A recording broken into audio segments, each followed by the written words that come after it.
Jesus. நன்றி ஆவியானவரே. நேரத்திலும் கூட அப்பா ஸ்தோத்திரம் ஸ்தோத்திரம் ஸ்தோத்திரம் ஸ்தோத்திரம். உடைய சமூகத்தில் வந்திருக்கிறோம் ராஜா. பிதாவானவர் நீர் மகிமைப்படுவீராக ராஜா. இயேசுவே உமக்கு நன்றி அப்பா, உமக்கு நன்றி நன்றி தகப்பனே, நன்றி ஆவியானவரே. இருக்கிறவர் எல்லாரும் வாய்களை திறந்து இயேசுவே உமக்கு நன்றி அப்பா, நன்றி ஆவியானவரே. நீ செய்த நன்மைகளை நினைத்து பார்க்கிறோம் அப்பா. அது ஒன்றல்ல இரண்டல்ல அப்பா, எண்ணி முடியாத அற்புதங்களையும் அதிசயங்களும் செய்த தேவனே, எங்களுடைய வாழ்க்கையில் நீ நல்லவராகவே இருக்கிறீரே. உமக்கு நன்றி அப்பா, உமக்கு நன்றி ஆவியானவரே. கொஞ்ச நேரம் அப்படியே அவரை ஸ்தோத்திரம் பண்ணுங்க பார்க்கலாம். ஆமென் அப்பா. ஸ்தோத்திரம் ஸ்தோத்திரம் ஸ்தோத்திரம் ஸ்தோத்திரம் ஸ்தோத்திரம் ஸ்தோத்திரம் ஸ்தோத்திரம் அப்பா. உங்களுடைய ஸ்தோத்திரத்தினால கிருபை பெருகும், கிருபை பெருகட்டும், கிருபை பெருகட்டும். அதிகாலையிலே உங்களுடைய கிருபையை பெருக பண்ணும் ஆவியானவரே. உமக்கு நன்றி அப்பா, உமக்கு நன்றி நன்றி அப்பா. என்ன தேவைகளோடு வந்திருந்தாலும் அப்பா, என்னை எதிர்பார்ப்போடு வந்திருந்தாலும் உங்களுடைய பிரசன்னம் அதே அப்பா நிறைவேற்றும் அப்பா. ஸ்தோத்திரம் ஸ்தோத்திரம் ஆவியானவரே. உமக்கு நன்றி அப்பா. எங்களை ஆட்கொண்டு நீ நடத்துவீராக அப்பா, எங்களை ஆட்கொண்டு நீ நடத்துவீராக அப்பா. எங்கள் சிந்தையும் கரத்தில் ஒப்படைக்கிறோம் ஆவியானவரே, எங்கள் சிந்தையும் கரத்தில் ஒப்படைக்கிறோம் அப்பா. எங்கள் ஆவி ஆத்துமா சரீரம் எல்லாம் உங்களிடத்தில் ஒப்படைக்கிறோம் அப்பா. புதிதாக்குவீராக அப்பா, புதிதாக்குவீராக அப்பா, புதிதாக்குவீராக ராஜா, புதிதாக்குவீராக அப்பா, புதிதாக்குவீராக ராஜா. புதிதாக்கும் பரிசுத்தரே, புதுப்படைப்பாய் மாற்றுமையா. புதிதாக்கும் பரிசுத்தரே, புதுப்படைப்பாய் மாற்றுமையா. உடைத்து வீடும் உருமாற்றும் என்னை, உடைத்து வீடும் உருமாற்றும். பண்படுத்தும் பயன்படுத்தாவியானவரே, என்னை பண்படுத்தும் பயன்படுத்தும். என்னை ஆளுகை, என்னை ஆளுகை செய்யும் ஆவியானவரே. பலியாய் தந்தே பரிசுத்தமானவரே, எங்களை ஆளுகை செய்வீராக. ஆளுகை செய்யும் ஆவியானவரே. பலியாய் தந்தே பரிசுத்தமானவரே. ஆவியானவரே, ஆவியானவரே,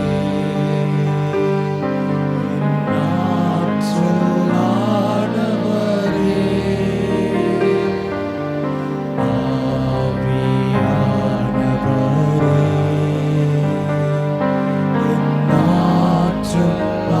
நாற்றலானவரே.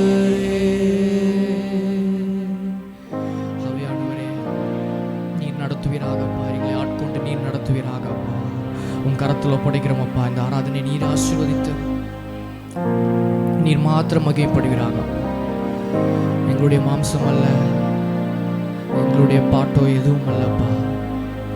பிதாவானவர் நீர் மகிமைப்படுவீராக, பரிசுத்த ஆவியானவர் நீர் வெளிப்படுவீராக ராஜா. உம்முடைய கரம் தாங்கி விழுந்தட்டும் இயேசு நாமத்தில் பிதாவே. ஆமென். ஹல்லேலூயா, ஹல்லேலூயா. எத்தனை பேர் சந்தோஷமா இருக்கிறீங்க? ஆமென். ஒரு சில தெரிந்த பாடல்கள் என்னோட சேர்ந்து கூட பாடுங்க. கைகளை தட்டி உற்சாகமாய் கைகளை தட்டி பாடணும். கைகளை கட்டிக்கல, கைகளை தட்டி பாடணும். சந்தோஷமா பாடுவோம். அவனுடைய நாமத்தை மகிமைப்படுத்துவோம்.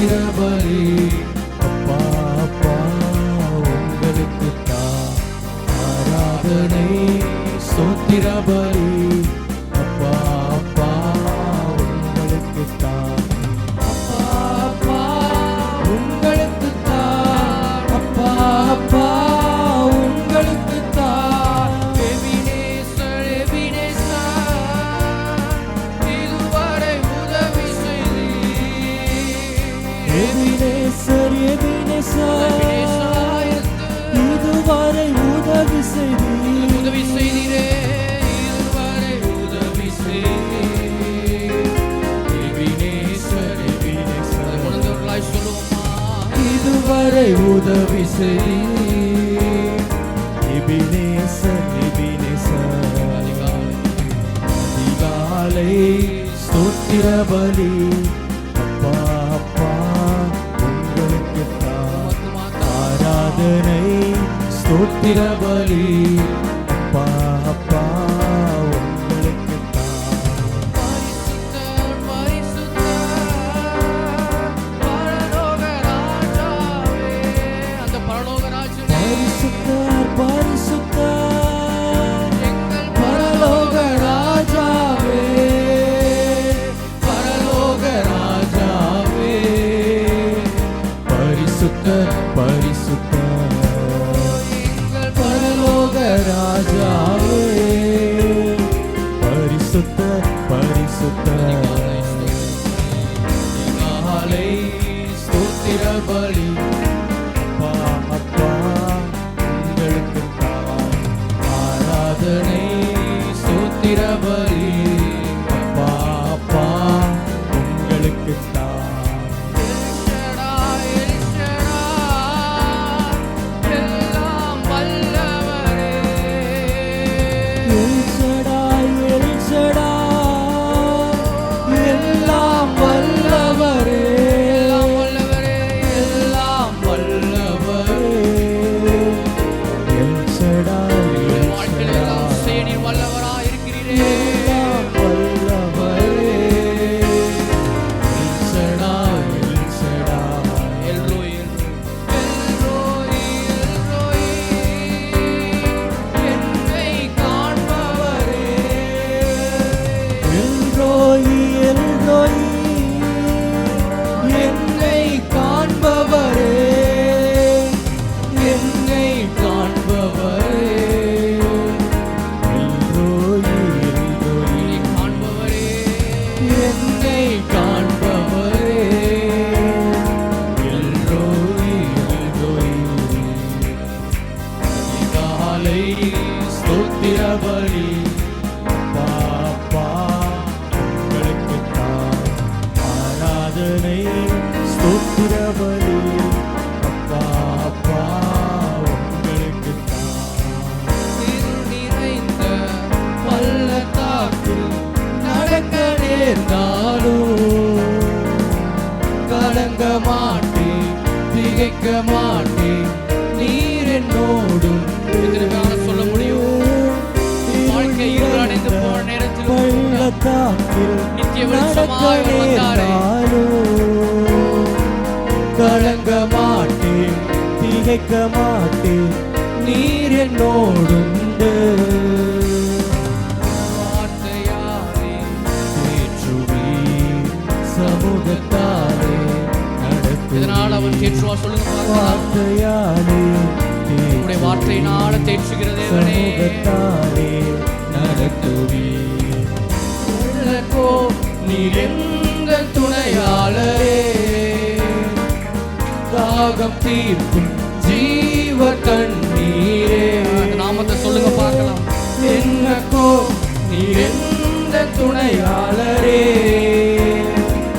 தாகம் தீர்க்கும் ஜீவ தண்ணீரே ஆவியானவரே ஆவியானவரே ஆவியானவரே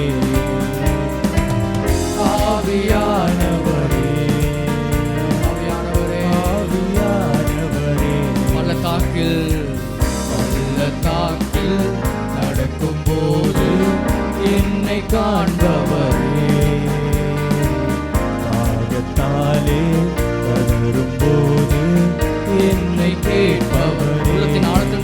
சொல்ல முடியும்? பள்ளத்தாக்கில் நடக்கும்போது என்னோடு கூட இருந்தீரே அப்பா.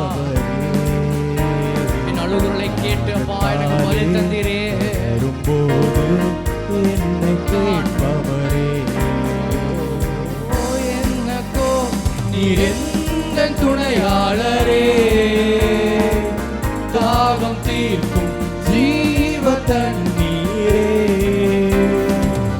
என்னக்கோ நீர் எந்த துணையாளரே, தாகம் தீர்க்கும் ஜீவ தண்ணீரே. ஆவியானவரே சொல்லுமா, ஆவியானவரே, ஆவியானவரே, ஆவியானவரே, ஆவியானவரே, ஆவியானவரே, ஆவியானவரே. சோர்ந்து போகும் நேரத்திலும் பலனை தருகின்றீர். சத்துவமெல்லாம் வேளையில் அதை பெருக செய்கின்றீர். பலனில்லாதவனுக்கு பலனை, சோர்ந்து போகும் சத்துவமில்லாதவனுக்கு சத்துவத்தை நேரத்தில் தருகிறேன் நான். பலனை தருகின்றீர். சத்துவமெல்லாம் வேளையில் அதை பெருக செய்கின்றீர். பலனடைந்திடுவே, உயர பறந்திடுவே, காத்திருக்கிறவர்களோ பலனடைந்திடுவே, பலனடைய செய்வீரா. உயர பறந்திடுவே. என்னக்கோ சொல்லுவோமா, என்னக்கோ நீர் எந்த துணையாளரே, தாகம் தீர்க்கும் ஜீவ தண்ணீரே. என்னக்கோ நீர் எந்த துணையாளரே, தாகம் தீர்க்கும் ஜீவ தண்ணீரே. இருக்கிற இடத்துல எல்லாரும் எழுப்பி நின்று அந்த ஆவியானவரை வரவேற்போமா. ஆவியானவரே, உண்மையாய் சொல்லுவோமா, ஆவியானவரே, ஆவியானவரே. தீங்கு செய்ய நினைத்தவர் முன் தலைத்திட செய்தவரே, தடுமாறின வேலையெல்லாம் தாங்கியே நடத்தினீரே. சொல்ல முடியும், தீங்கு தீங்கு செய்ய நினைத்தவர் முன் அவர்களை விட நாம நல்லா இருக்கிறோம்ல. செய்தவரே, தடுமாறின வேலையெல்லாம் தாங்கியே நடத்தினீரே. என் பக்கம் நிழலாய் நின்றவரே, என் பாதம் இடராமல் சுமந்தவரே. சொல்ல முடியும், என் பக்கம் நிழலாய் நின்றவரே, என் பாதம் இடராமல் சுமந்தவரே. சொல்லுவோமா, நன்றி நன்றி நன்றி நன்றி, சித்தம் ஓயாமல் பாடுவே நன்றி. நன்றி நன்றி நன்றி நன்றி நன்றி, சித்தம் சோராமல் பாடுவே நன்றி. நன்றி நன்றி நன்றி நன்றி, சித்தம் ஓயாமல் பாடுவே நன்றி. நன்றி நன்றி நன்றி நன்றி நன்றி, நித்தம் சொல்லாமல் பாடுவே நன்றி. எதிர்த்து வந்த ஜலப்பிரவாகம் நானும் விடவில்லையே. சொல்லுங்க பார்க்கலாம். தூரத்தி வந்த ஜனக்கூட்டங்கள் அழித்திட விடவில்லையே. எதிர்த்து வந்த ஜலப்பிரவாகம் இந்த நாமத்தை அழித்திட விடவில்லையே.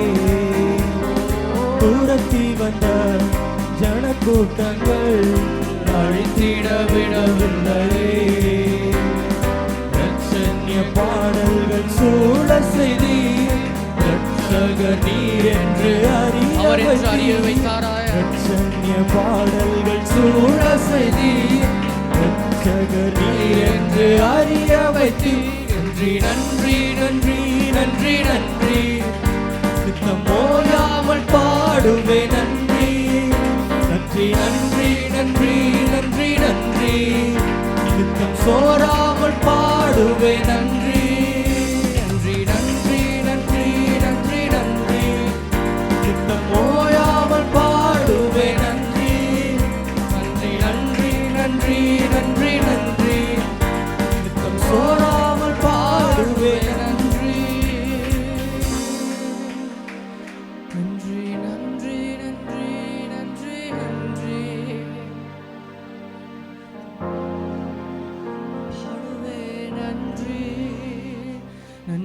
நன்றி நன்றி நன்றி நன்றி நித்தம் சோராமல் பாடுவே நன்றி. எத்தனை பேரால சொல்ல முடியும், என் வாழ்க்கையில அவர் என் சார்பாக நிற்கிறவர், இந்த மனிதர்களும் நிற்கவில்லையே, இந்த குடும்பமும் நிற்கவில்லையே, சொந்த பந்தங்கள் எல்லாம் நிற்காத போதும், கைவிட்ட போதும், என் தேவன் எனக்காக அவர் பரிந்து பேசி எனக்காக அவர் பார்த்து பார்த்து செய்கிற தேவன். நம்மளுக்கு என்னதென்று, நம்மளுக்கு என்ன தேவை என்று அவர் அறிந்திருக்கிறார். நாம நிறைய பிளான் பண்ணியிருக்கலாம்,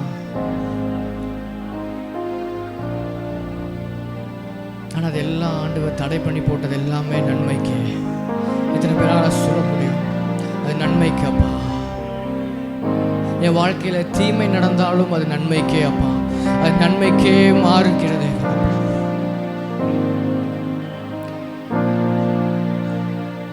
ஒன்னே ஒன்று மாத்திரம் தான் பண்ணணும், நம்ம சோறாம என்றைக்கும் நம்ம அவரை துதித்து கொண்டே இருக்கணும். ஏன்னா கர்த்தருக்கு காத்திருக்கிறவர்களோ பலன் அடைந்தில்லை, புது பலன் அடைவார்கள். அவர்கள் புது பலன் அடைவார்கள். அவர் ஓடினாலும்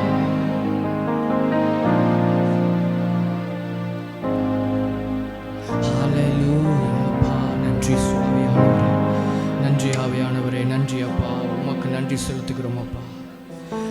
எங்கள் வாழ்க்கையில நீர் மாத்திரம் மகிமைப்படுவீராக அப்பா. எங்க கைமீறி போனதெல்லாம் நாங்கள் உங்க கரத்துல ஒப்படைக்கிறோம் ராஜா. உங்க கரம் அதை ஒரு போதும் அதை அப்பா எங்க கைமீறி போச்சு அப்பா. ஆனா நீர் எங்களுக்காக நியமித்ததை குறித்திருக்கிறதை நீர் செய்ய ஒரு நாளும் மறந்து போகவில்லையே. எங்களுக்கு இன்னது தேவை என்று அப்பா நீர் அறிவீரப்பா. தேற்ற வாழ் எங்களிடத்துல கொடுக்கப்பட்டாரே, ஒரு நாளும் தேற்றுகிற தேவன், அவர் எங்களை நினைப்பூட்டுகிற தேவன். நீர் எங்கள் சார்பாக இருக்கிற தேவன் அப்பா. நீர் மாத்திரம் எங்கள் சார்பாக இருக்கிறவர் அப்பா. நீர் ஒவ்வொரு நாளும் அதை அப்பா நீர் அதை ப்ரூவ் பண்ணிக்கொண்டே இருக்கிறீங்க ராஜா. அவர் அசாத்தியங்களை சாத்தியமாக்குகிறார். அவர் அசாத்தியங்களை செய்கிற வல்லவர் அவர். அதுதான் மனிதர்களுக்கும் அவருக்கும் உள்ள வித்தியாசம். ஓ ஆவியானவரே, நீர் எங்கள் வாழ்க்கையில் அசாத்தியங்களை செய்கிற தேவன். இயற்கைக்கு அப்பாற்பட்ட அதிசயங்களை செய்து எங்களை அப்பா எங்களை பிரமிக்க வைக்கிற தேவன். எங்களை உருவாக்கினதே பிரமிக்கத்தக்க உருவாக்குகிறார். எங்களுடைய வாழ்க்கையின் நோக்கத்தை நீர் எங்களுக்கு வெளிப்படுத்துவீராக. உமக்கு நன்றி அப்பா, உமக்கு நன்றி அப்பா. ஹல்லேலூயா. என் கை மீறி போனதெல்லாம் உம் கரத்தால் சாத்தியமே. என் கை மீறி போனதெல்லாம் கரத்தால் சொல்ல முடியும், சாத்தியமே. என் கரம் தவறியே இழந்ததெல்லாம்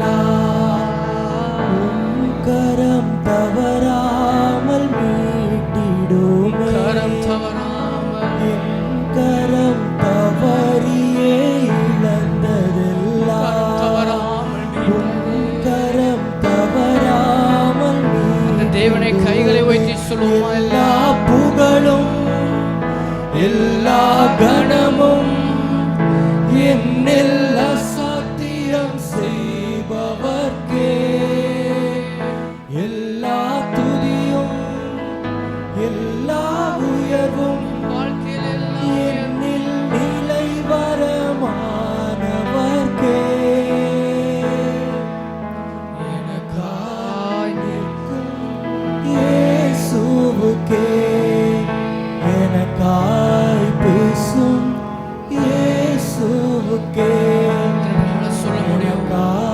நிற்கும் இயேசுவுக்கே, எனக்காய் பேசும் இயேசுவுக்கே.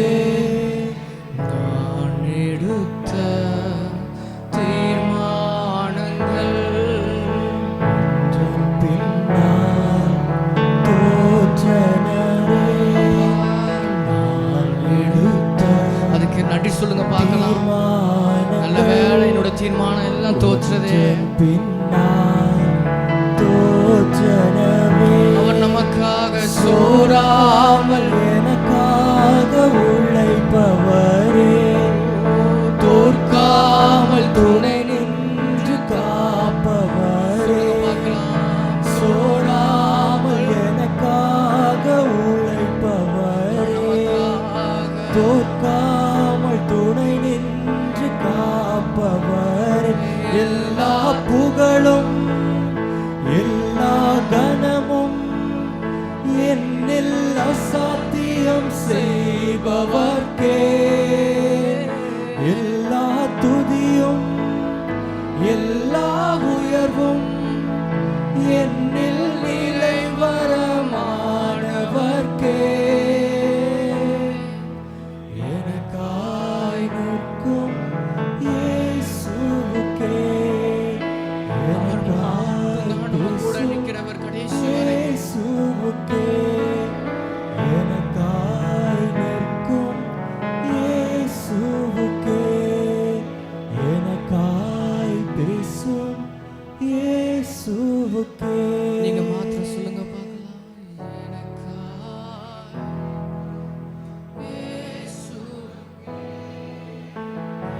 எனக்காய் பேசும் இயேசுவுக்கே, எனக்காய் நிற்கும் இயேசுவுக்கே, எனக்காய் பேசும் இயேசுவுக்கே. என் தேவன் எனக்காய் ஏதாகிலும் செய்திடுவார் என்றாகிலும் என்னை மறந்தது உண்டா? என் தேவன் எனக்காய் ஏதாகிலும் செய்திடுவார் என்றாகிலும் என்னை மறந்தது உண்டா? கிரகிக்க முடியா காரியம் செய்வீர் சர்வஞானியே, உம்மை ஆராதிப்பேன். கிரகிக்க முடியா காரியம் செய்வீர் சர்வஞானியே, உம்மை ஆராதிப்பேன். இயலாமையில் நீ செயல்படு. படுவீர், உம் கரம் என்னை விலகாதிருக்கும். என் இயலாமையில் இயலாமையில் தான் செயல்படுவோம். செயல்படுவீர், உம் கரம் என்னை விலகாதிருக்கும். மலைகளை பெயர்ப்பீர் என்றார், என் தடைகள் உமக்கு எம்மாத்திரம். மரித்தோரை எழ செய்தீர் என்றார், என் நோய்கள் உமக்கு எம்மாத்திரம். ஆகாயத்து பட்சிகளை போஷிப்பீர். என்னையும் போஷிப்பது நிச்சயமே, காட்டு புஷ்பங்களை உடுத்துவதும் நீரென்றார். என்னை குறைவின்றி நடத்துவதும் நிச்சயமே. கிரகிக்க முடியா காரியம் செய்வீர் சர்வஞானியே, உம்மை ஆராதிப்பேன். கிரகிக்க முடியா காரியம் செய்வீர் சர்வஞானியே, உம்மை ஆராதிப்பேன். இந்த நேரத்திலையும் நம்முடைய இருதயத்திலிருந்து நம்முடைய சிந்தையிலிருந்து ஒரு காரியத்தை மட்டும் வெளியெடுத்து போடலாம். எனக்கு தேவன் இதுவரைக்கும் என்ன செய்தார் என்று கேட்காம, தேவன் இதுவரைக்கும் செய்ததெல்லாம் செய்யாததெல்லாம் நன்மைக்கே என்று நம்முடைய இருதயத்தை அவர் பலப்படுத்துகிறார். அவர் இதுவரைக்கும் அவர் நமக்கு செய்ததும் செய்யாததும் எல்லாம் நன்மைக்கே. நாம் நினைத்தபடி அல்ல, அவர் குறித்திருக்க காலம் ஒன்று இருக்கு. அதன்படி நேர்த்தியாய் செய்கிற தேவன். காலத்தை படைத்தவருக்கு அவருக்கு தெரியாத ஒன்றும் இல்லை. நம்ம இப்ப இருக்கிறத பார்க்கிறோம், ஆனா அவர் எதிர்காலத்தை பார்த்து நிறைய விஷயங்களை தடை பண்ணி போடுகிறார். இங்க இருதயத்தில் கை வைத்து, இனி நான் அல்லப்பா, என்னில் கிறிஸ்துவே வெளிப்படுவீராகப்பா, என்னில் கிறிஸ்துவே மகிமைப்படுவீராக ராஜா.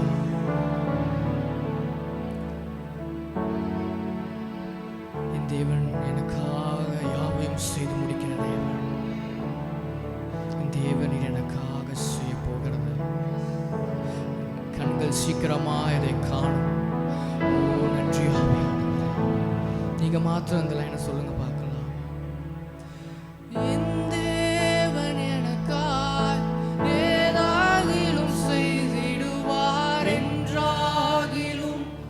என்னை மறந்தது உண்டா?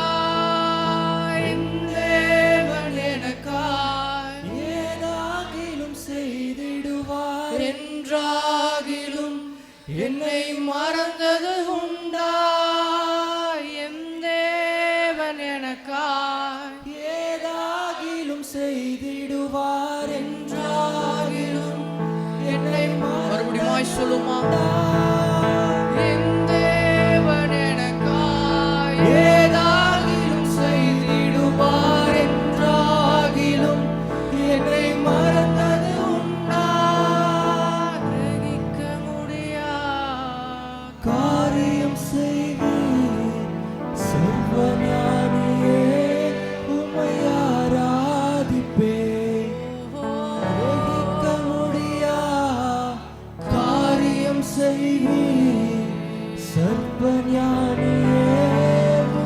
சர்வஞானியாகி கர்த்தரே, கரங்களை தட்டி உம்முடைய கரங்களை தட்டி, ஓ ஆவியானவரே, சர்வஞானியே, உமக்கு நன்றி அப்பா, உமக்கு நன்றி ராஜா. எங்களுக்காய் யாவையும் செய்து முடிக்கிறது, எங்களுக்காய் செய்து முடிக்க போறதற்காக உமக்கு நன்றி செலுத்துகிறோம் அப்பா. அதே அர்ப்பணிப்போட மீதியான நேரத்தை உன் கருத்தில் படைக்கிறோம் அப்பா. பரிசுத்த ஆவியானவர் நீர் இடைப்படுவீராக ராஜா. பிரசன்னத்தோடு உடைய வார்த்தையை கேட்க எங்கள் காதுகளை திறந்தருள்வீராக அப்பா.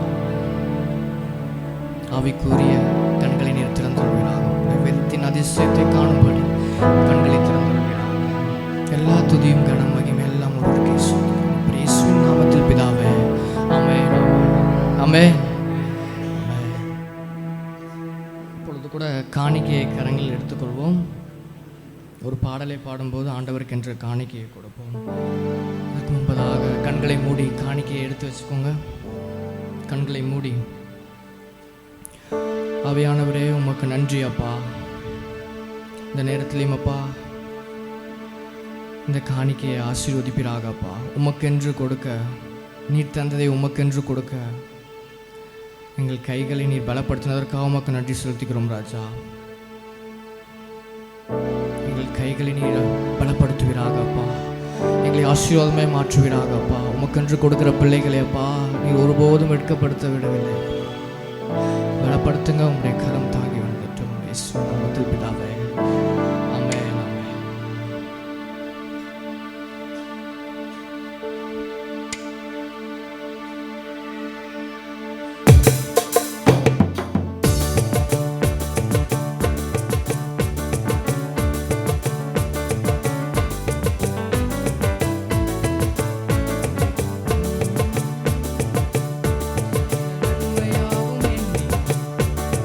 முழு மனதாய் ஸ்தோத்திரம்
தேவனே நமக்கு வெளிச்சமாக இருக்கிறார். பிலிப்பியர் 1ஆம் அதிகாரத்தை அடிப்படையாக கொண்டு நம்முடைய வாழ்க்கை பயணத்தில் தேவன் நமக்கு எப்படி வெளிச்சமாக இருக்கிறார். வெளிச்சம் என்று சொல்லும் பொழுதே நம்முடைய இருதயத்தில் நமக்கு தெரியும் எதற்காக வெளிச்சம். நமக்கு பாதை காட்டுவதற்காக. இருள் நிறைந்த ஒரு இடத்தில் நம்மால் நடக்க முடியுமா என்று கேட்டால் கண்டிப்பாக முடியாது.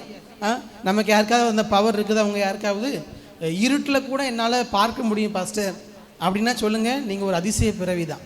மனிதர்களாகிய நம்ம எல்லாராலும் என்ன பண்ண முடியாதுன்னா இருள் நிறைந்த இடத்தில் பார்க்க முடியாது. ஒரு சில உயிரினங்களுக்கு கடவுள் அந்த கிருபையை கொடுத்திருக்கிறார். ஆனால் நம்மால் வெளிச்சம் எங்கே இருக்கிறதோ அங்கே தான் நாம் நடக்க முடியும், பார்த்து செல்ல முடியும்.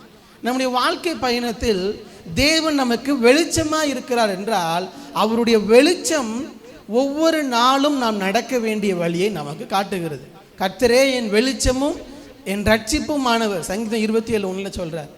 உம்முடைய வசனம் என் கால்களுக்கு தீபமும் என் பாதைக்கு வெளிச்சமுமாக இருக்கிறது. அவருடைய வசனம் நம் கால்களுக்கு தீபமாக வெளிச்சமாக இருக்கிறது. நம்முடைய வாழ்க்கை பயணத்தில் நாம் நடக்க வேண்டிய வழியை நமக்கு காட்டுகிறது.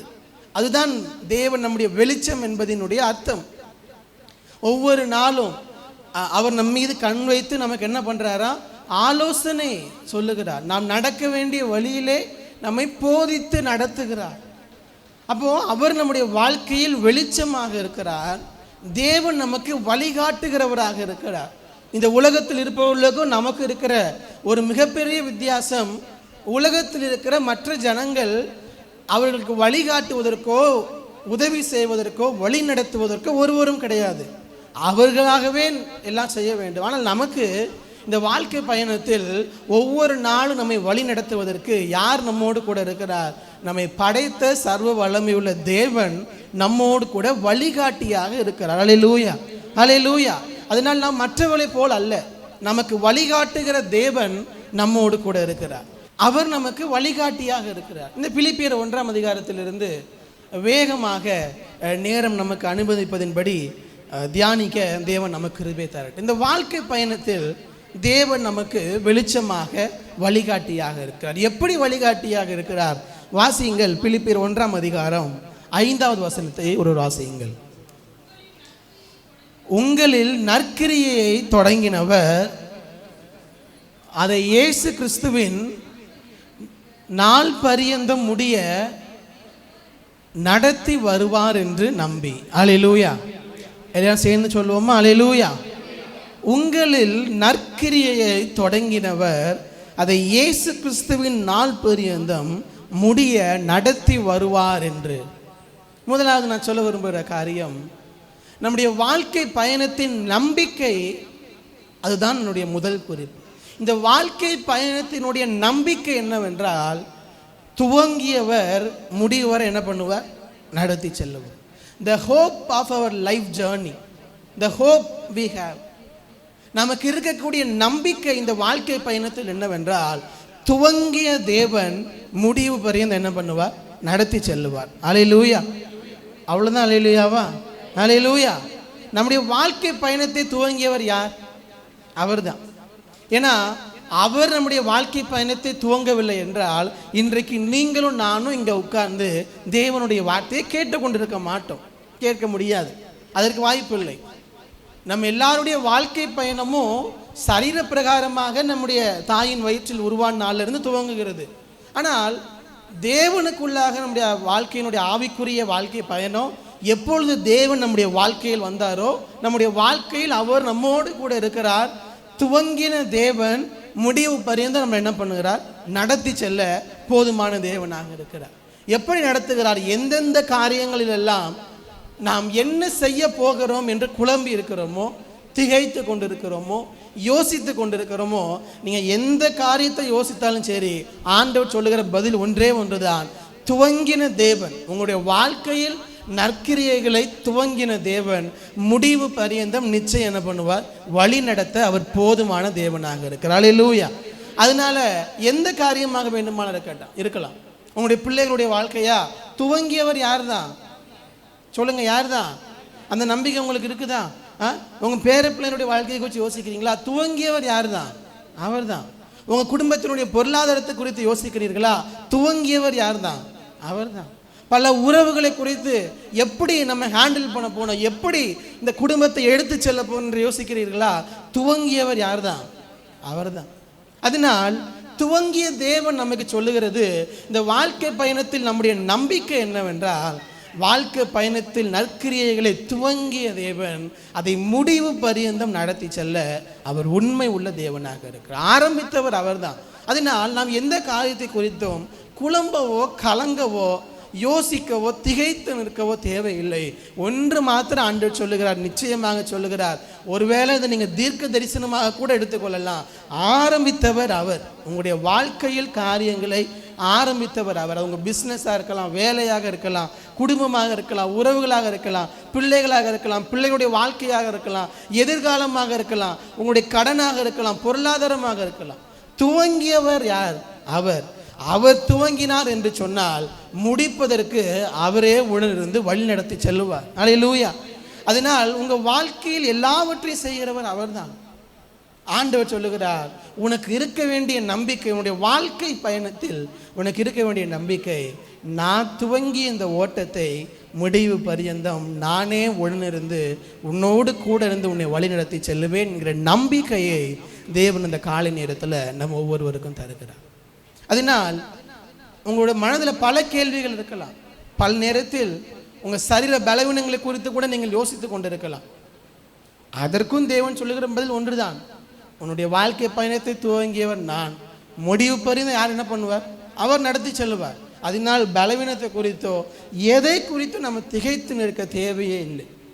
The hope of our life journey, the God who initiated will stand with us till the end. துவங்கியவர் இறுதி வரை நடத்தி செல்லுவார்.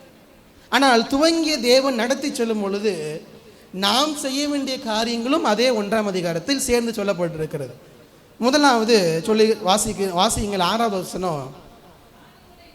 நான் உங்களை நினைக்கிற பொழுதெல்லாம் என் தேவனை ஸ்தோத்தரிக்கிறேன். ஸ்தோத்தரிக்கிறேன்னு என்ன அர்த்தம்? சொல்லுங்க. ஏதோ சொல்ற மாதிரி கேட்குது. தேவனுக்கு நன்றி செலுத்தணும், அவ்வளோதான். இங்கிலீஷில் வாசிக்கும் போது ஐ தேங்க் காட் அப்படின்னு தான் இருக்குது. நான் தேவனுக்கு நன்றி சொல்லுகிறேன். அப்போ ஸ்தோத்தரிக்கிறேன் என்பதும் நன்றி செலுத்துவதும் வேற வேற கிடையாது. இன்னைக்கு ஆஃபரிங்கில் பாட்டு பாடணும் இல்லையா, ஸ்தோத்தரிப்பேன் நான் முழு மனதோடு. அப்புறம் என்ன அர்த்தம்? நன்றி செலுத்துகிறேன். அப்போ தேவன் நமக்கு தந்த இந்த நம்பிக்கைக்காக, என்ன நம்பிக்கை? என்னுடைய வாழ்க்கை பயணத்தை துவங்கியவர் அவர், இந்த ஊழிய பயணத்தை துவங்கியவர் அவர், இந்த குடும்ப பயணத்தை துவங்கியவர் அவர், என்னுடைய பிள்ளைகளுடைய வாழ்க்கையை துவங்கியவர் அவர், என்னுடைய பொருளாதாரத்தை துவங்கியவர் அவர், என்னுடைய வேலையை தந்தவர் அவர், துவங்கியவர் அவர். அவர் முடியும் வரை நடத்தி செல்வார் என்ற நம்பிக்கையை நமக்கு தந்திருக்கிறார் இல்லையா? அதற்காக நாம் என்ன செய்யணும்னா ஆண்டவருக்கு நன்றி செலுத்த வேண்டும். என்ன செய்யணும்? நன்றி செலுத்த வேண்டும். ஆண்டவரே, நீர் தந்த நம்பிக்கை என்னன்னா, எப்போதும் நான் கூட இருக்கிறேன், ஆரம்பித்த நான் இறுதி வரை நடத்தி செல்லுவேன், நீ அதை குறித்து கலங்க தேவையில்லை. பல நேரங்களில் நம்முடைய சபையை குறித்து நான் யோசிக்கும் பொழுதெல்லாம் ஆண்டவர் சொல்லுகிற ஒரே காரியம் அதுதான், இந்த சபை யாருடையது? அவருடையது. ஆரம்பித்தது யார்? அவர். நீ ஆண்டவர் என்னோட கேட்கறது தான், நீ ஆரம்பித்த சபை அல்ல, இது நான் ஆரம்பித்த சபை, நடத்தி செல்லுகிறவர் நான். நீ ஏன் தேவையில்லாமல் கவலைப்பட்டு இருக்கிற? என்னமோ இது உன்னுடைய சொத்து போல நீ கவலைப்பட்டு இருக்கிற ஆண்டவர் கேட்பார். அதே தான் நான் உங்கள் எல்லாருக்கும் சொல்கிறேன். உங்கள் வாழ்க்கையில் எதை குறித்துலாம் யோசிக்கிறீங்களோ ஆண்டவர் உங்களுக்கு சொல்கிறது, ஆரம்பித்தது யார்? நான். ஆண்டவர் சொல்லுகிறார், நான் ஆரம்பித்தது, நீ ஏன் கவலைப்பட்டு கொண்டு இருக்கிறார்? உங்கள் குடும்ப வாழ்க்கை ஆரம்பித்தவர் அவர், நீ ஏன் கலங்கி கொண்டிருக்கிறார்? உங்களுக்கு பிள்ளைகளை தந்தது அவர், நீ ஏன் கலங்கி கொண்டிருக்கிறாய்? ஆரம்பித்தவர் நடத்தி செல்வார் என்ற நம்பிக்கையோடு இருந்தால் போதும். அந்த நம்பிக்கை எப்பொழுது வளரும்னா, ஆண்டவர் தந்த அந்த நம்பிக்கைக்காக தினந்தோறும் அவருக்கு நன்றி செலுத்த வேண்டும். ஆண்டவரே, நீர் ஆரம்பித்தீர், நீர் நடத்தி செல்வீர், அதற்காக உமக்கு நன்றி ஆண்டவரே என்று சொல்லி தினந்தோறும் நன்றி செலுத்துகிற அந்த பழக்கம் நம்முடைய வாழ்க்கையில் இருக்க வேண்டும். அல்லேலூயா, அல்லேலூயா. அட்லீஸ்ட் இந்த ஒரு வாரமாவது ஆண்டவருக்கு நன்றி செலுத்துங்கள். எதற்காக? என்னுடைய வாழ்க்கையில் எப்போது என்னோடு இருந்து என்னை நடத்தி செல்வதற்காக உமக்கு நன்றி ஆண்டவர். பல நேரங்களில் அவர் நடத்தி செல்கிறதை நாம் உணராமல் போயிருக்கலாம், நாம் கவனிக்காமல் போயிருக்கலாம். ஆனால் நாம் தேவனிடத்தில் சொல்ல வேண்டியது, ஆண்டவரே, நீர் ஆரம்பித்தீர், நீர் நடத்துகிறீர். இப்போ எப்படிப்பட்ட சூழ்நிலை வழியாக நீங்கள் கடந்து சென்றாலும் சரி, ஆண்டவர் சொல்லியிருக்கிறார், முடிவு பரியந்தம் நான் என்ன பண்ணுவேன், கைவிட மாட்டேன். அவர் மனிதன் அல்ல. மனிதன் வேணால் என்ன பண்ணலாம், நான் கூடவே இருக்கிறேன்னு சொல்லலாம். நாளைக்கே பார்த்தா நீங்கள் மட்டும்தான் இருப்பீங்க, அந்த ஆள் இருக்காது. ஆனால் தேவன் மனிதன் அல்ல பொய் சொல்வதற்கு, மனம் மாறுவதற்கு அவர் மனுபுத்திரனும் அல்ல. அவர் சொன்னால் சொன்னதை செய்கிற தேவன். அல்லேலூயா. சொன்னதை செய்யும் அளவும் நம்மை கைவிடாத தேவன். அதனால் துவங்கியவர் அவர், முடிவு பரியந்தம் உங்களை நடத்தி செல்ல போதுமானவர் அவர். அதற்காக அவருக்கு நன்றி செலுத்துங்கள். அவர் சமூகத்தில் தினந்தோறும் நன்றி செலுத்துங்கள். அடுத்ததாக 7வது வசனத்தை வாசியுங்கள். என் கட்டுகளிலும் நான் சுவிசேஷத்திற்காக உத்தரவு சொல்லி அதை திடப்படுத்தி வருகிறதிலும் போதும் நீங்கள் அனைவரும் எனக்கு அளிக்கப்பட்ட கிருபையில் என்ன சொல்லப்பட்டிருக்கிறது, எல்லாம் சேர்ந்து சொல்லுங்க, என்ன சொல்லியிருக்குது, பங்குள்ளவர்கள் ஆனதால். தேவன் நம்முடைய வாழ்க்கையில் காரியங்களை துவங்குகிறார், இறுதி வரை நடத்தி செல்லுகிறார், அந்த நம்பிக்கையை தந்திருக்கிறார். ஆனால் எப்படி நடத்தி செல்லுகிறாரா, அவருக்கு அளிக்கப்பட்ட அந்த கிருபையில் நம்ம எல்லாருக்கும் என்ன இருக்குதா, பங்கு இருக்கிறதா. பவுல் சொல்லுகிறார், எனக்கு அளிக்கப்பட்ட கிருபையில் உங்க எல்லாருக்கும் பங்கு இருக்குதுங்கிறார். அப்போ நமக்கு என்ன இருக்குதுன்னா, தேவன் தந்த கிருபையில் நம்ம எல்லாருக்கும் பங்கு இருக்குது. அழைத்த தேவன் நடத்தி செல்லுகிறார். ஆரம்பித்த தேவன், துவங்கிய தேவன் இறுதி வரை நடத்துகிறார். எப்படி நடத்துகிறார், ஒவ்வொரு நாளும் உங்களுக்கு தேவையான கிருபைகளை தந்து அவர் வழி நடத்தி செல்லுகிற தேவனாக இருக்கிறார். அல்லேலூயா. எல்லாரும் சேர்ந்து சொல்லுங்க, அல்லேலூயா. தேவன் கிருபைகளை தருகிறார்.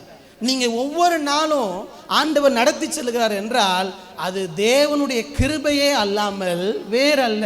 எத்தனை பேர் அதை ஆமோதிக்கிறீங்க? அல்லேலூயா. நான் நிற்பதும் நிர்மூலமா ஆகாமல் இருப்பதும், இன்னைக்கு சொல்றோம், தினந்தோறும் வாழ்க்கையில் அதை உணர்ந்து கொள்கிறோமா? ஒவ்வொரு நாளும் தேவன் நம்மை நடத்துகிறார் என்றால் அதற்கு நமக்கு என்ன தேவை என்றால் தேவனுடைய கிருபை வேண்டும். தேவ கிருபை இல்லாமல் நம்மால் ஒன்றும் செய்ய முடியாது. அதை முதலாவது புரிந்து கொள்ள வேண்டும். நம்ம நினச்சிக்கலாம், என்னுடைய கையின் பலத்தால் வேலை பார்க்கிறேன், என்னுடைய திறமையினால் அந்த வேலையை செய்கிறேன், சம்பாதிக்கிறேன், எல்லாம் செய்கிறேன், குடும்பத்தை நடத்துகிறேன், பிள்ளைகளை வளர்க்கிறேன். இல்லை. ஆண்டவர் சொல்லுகிறார், என் கிருபை இல்லை என்று சொன்னால் அடுத்த நாளை கூட உன்னால் என்ன பண்ண முடியாது, பார்க்க முடியாது. அதனால தான் ஆண்டவர் சொல்கிறாரு, காலைதோறும் அவருடைய கிருபை எப்படி இருக்குது, புதியதாக இருக்குது. இன்றைக்கு ஆண்டவருடைய கிருபையை பெற்றுக்கொண்டோமா? இன்றைக்கு ஆண்டவருடைய கிருபையை கேட்டோமா? அவரிடத்தில் ஆண்டவர் சொல்லுகிறார், துவங்கின தேவன் நான் தான், முடிவு வரை நடத்தி செல்வது உண்மைதான். ஆனால் அனுதினமும் தேவையான கிருபையை அவர் சமூகத்திலிருந்து பெற்றுக்கொள்வது நாம் செய்ய வேண்டியவை. தினந்தோறும் ஒவ்வொரு நேரங்களில் ஒவ்வொரு நாளும் வாழ்க்கையை ஆரம்பிக்கும் பொழுது உங்கள் கண்களை திறந்த உடனே தேவ சமூகத்தில் கேட்க வேண்டியது, ஆண்டவரே, இன்றைக்கு நான் நடந்து செல்வதற்கு, இன்றைக்கு என்னுடைய வாழ்க்கை பயணத்தை இழுத்து செல்வதற்கு தேவையான கிருபைகளை எனக்கு தாங்க. இன்றைக்கு என்னுடைய எல்லா சூழ்நிலையும் எதிர்கொள்வதற்கு, எல்லா மனிதர்களையும் எதிர்கொள்வதற்கு, எல்லா போராட்டங்களையும் பிரச்சனைகளையும் எதிர்கொள்வதற்கு எனக்கு தேவையான கிருபையை எனக்கு தாங்க. ஆண்டவர் சொல்லுறது, நீங்கள் எந்த காரியத்தை கேட்டாலும் ஆண்டவர் தர்றது ஒன்றே ஒன்று, அவருடைய கிருபை தான். ஏன்னா பவுல் பலவீனத்தில் இருக்கிறார். இந்த கண்ணில் எனக்கு ரொம்ப பிரச்சனையாக இருக்குது, எப்படியாவது எனக்கு சுகத்தை தாங்க ஆண்டவர்னு கேட்குறாரு. கண் பிரச்சனையே சுகத்தை தாங்கன்னு கேட்டதுக்கு ஆண்டவர் சொல்கிற பதிலை பாருங்க, உன் பலவீனத்திலே என் பலன் பூரணமாக இருக்கும். அது என்ன சொல்கிறாரு, என் கிருபை உனக்கு போதும். அப்போ ஆண்டவர் என்ன சொல்கிறாரு, உங்கள் பலவீனத்தில் பலன் வேணுன்னா கூட என்ன தான் தேவை அப்படின்னா அவருடைய கிருபை தான் வேணும். அல்லேலூயா. மெடிசின்ஸ் எடுத்துக்கிறீங்க, இல்லைன்னு சொல்லலை, மெடிசின்ஸ் எல்லாம் கொடுக்கலாம், டாக்டர்ஸ் எல்லாமே கொடுக்கலாம். ஆனால் சுகத்தை யாரால தான் கொடுக்க முடியும்? ஆண்டவரால் தான் கொடுக்க முடியும். அப்போ ஒரு சரீர சுகத்துக்கு கூட அவருடைய கிருபையைத்தான் நாம் சார்ந்திருக்க வேண்டியது இருக்கிறது என்றால், நம்முடைய வாழ்க்கை பயணத்தில் ஒவ்வொரு நாளும் நம்ம ஓடுகிற ஓட்டத்தில் அவருடைய கிருபை எத்தனை அவசியமாக இருக்கிறது, எத்தனை அவசியம். இந்த வாரம் முழுவதும் உங்களுடைய ஜெபத்தில் ஆண்டவர்கிட்ட கேளுங்க, ஆண்டவரே, என்னுடைய வாழ்க்கை பயணத்தை துவங்கியவர், என்னுடைய வாழ்க்கையில் இந்த எல்லா காரியங்களும் துவங்கியவர் நீர், இறுதி வரை நடத்தி செல்லுகிறவரும் நீர். அந்த நம்பிக்கை எனக்கு இருக்கிறது. ஆனால் இன்றைக்கு நடப்பதற்கு தேவையான கிருபையை எனக்கு தார். இன்றைக்கு நடப்பதற்கு, இன்றைக்கு எல்லா காரியங்களை எதிர்கொள்வதற்கு, காரியங்களை நடப்பிப்பதற்கு எனக்கு என்ன கிருபை தேவையோ அந்த கிருபை எனக்கு தாரும் என்று சொல்லி அவரிடத்தில் கேட்க தேவன் நம்ம எதிர்பார்க்கிறார். ஹல்லேலூயா, ஹல்லேலூயா. முதலாவது சொன்னேன், அவர் தந்த அந்த நம்பிக்கைக்காக நன்றி செலுத்துங்க. ரெண்டாவது, அந்த கிருபையை அவரிடத்தில் கேட்டு பெற்றுக்கொள்ள தேவன் நமக்கு கிருபை தருவாராக. மூன்றாவது, 11வது வசனத்தை வாசிங்கள். 1:11. நீங்கள் கிறிஸ்துவின் நாளுக்கென்று துப்புரவானவர்களும் இடரலற்றவர்களுமா இருக்கவும் வேண்டுதல் செய்கிறேன். என்ன சொல்லியிருக்கிறார்? நீங்கள் கிறிஸ்துவின் நாளுக்கென்று. கிறிஸ்துவின் நாளுக்கென்று என்ன அர்த்தம்? தெரியலையா? எல்லாரும் நம்ம இதுக்கு சொல்லணும்னு யோசிக்கிறீங்களா? கிறிஸ்துவின் நாளுக்கென்று என்ன? ஆண்டவருடைய வருகை. ஒருவேளை ஆண்டவருடைய வருகை தாமதித்தால் சொல்லுங்க, ஆண்டவருடைய வருகை தாமதிக்குது அப்படின்னா நம்ம போகிற நாள், அதுதான் கிறிஸ்துவின் நாள். ஆங்கிலத்தில் சொல்லணும்னா டே ஆஃப் ஜட்ஜ்மெண்ட். தேவனை நாம் எதிர்கொள்ளுகிற நாள், நேருக்கு நேர் முகமுகமாக. ஒன்று அவருடைய வருகையினால், அல்லது நாம் இந்த உலக வாழ்க்கையை முடித்து அவரை சந்திக்க போகிற நாள். அதாவது ஆரம்பித்த தேவன் இறுதி வரை நடத்தி செல்கிறார் இல்லையா? அந்த இறுதி வரை நடத்தி சென்ற பின்பு அவரை பார்க்க போகிறோம் இல்லையா? அந்த நாள், அந்த நாள் அவரை பார்க்க போகிறோம். அதற்கு ஆண்டவர் சொல்லுகிறார், நீங்கள் அந்த நாளுக்கு நீங்கள் என்ன செய்யணும் அப்படின்னா துப்புரவானவர்களும் இடரலற்றவர்களுமாய் இருக்கு. அதுக்கு என்ன அர்த்தம்? நீங்கள் பரிசுத்தமாய் உங்களை காத்துக்கொள்ள வேண்டும். துப்புரவுன்னு என்ன அர்த்தம்? துப்புரவு தொழிலாளர்கள் சொல்கிறேன். என்ன அர்த்தம்? சுத்தமாக தூய்மையாக வைத்துக் கொள்ளுகிறவர்கள். அப்போ உங்களை நீங்கள் துப்புரவாய் வைத்துக் கொள்ளுங்கள் என்றால் பி ஹோலி அண்ட் பேம்லெஸ் ஆங்கிலத்தில் அப்படின்னு சொல்லப்பட்டிருக்கிறது. எதற்காக? துவங்கின தேவன் இறுதி வரை நடத்தி செல்ல போதுமானவர். அந்த நம்பிக்கை உங்களுக்கு இருக்கிறது. ஆனால் அவரை நடத்தி செல்ல வேண்டும் என்று சொன்னால் உங்களை நீங்கள் பரிசுத்தமாய் காத்துக்கொள்ள வேண்டும். அல்லேலூயா, அல்லேலூயா. வரமாட்டேங்குது. அல்லேலூயா. ஏனென்றால் பரிசுத்தம் இல்லாமல் தேவனை தரிசிப்பது என்னது? கூடாத காரியம். பரிசுத்தமான வாழ்க்கை இல்லாமல் தேவன் உங்களை நடத்தி செல்வது என்னது? கூடாத காரியம். தேவன் கண்டிப்பாக நடத்த முடியாது. எப்படி நீரும் நெருப்பும் ஒன்றாக இருக்க முடியாது ஒரே இடத்தில். எங்கேயாவது பார்த்துருக்கிறீங்களா? நீரும் இருக்குது, நெருப்பு இருக்குது? இருக்காது. ஏதாவது ஒன்று தான் இருக்க முடியும். அதே போல் தேவனும் பரிசுத்தம் இல்லாத ஒரு தன்மையும் ஒன்றாக இருக்க முடியாது. அதாவது பாவமும் தேவனும் ஒன்றாக இருக்க முடியாது. நான் பரிசுத்தமாகவே வாழ மாட்டேன், என் இஷ்டத்துக்கு தான் வாழ்வேன், ஆனால் தேவன் மட்டும் நீ நடத்தி செல்லணும்னா அதற்கு வாய்ப்பு கிடையாது. அதுக்கு வாய்ப்பு இல்லை. ஆண்டவர் சொல்லுகிறார், முடிவு பரியந்தம் நான் உன்னை நடத்த போதுமானவர். ஆரம்பித்த தேவன், துவங்கிய தேவன் முடிவு பரியந்தம் நடத்துவார். ஆனால் முடிவு பரியந்தம் நீ நடக்கிற ஒவ்வொரு நாளும் உன்னை பரிசுத்தமாய் காத்து கொள்ள வேண்டிய கடமை நம்முடைய கடமை. அல்லேலூயா.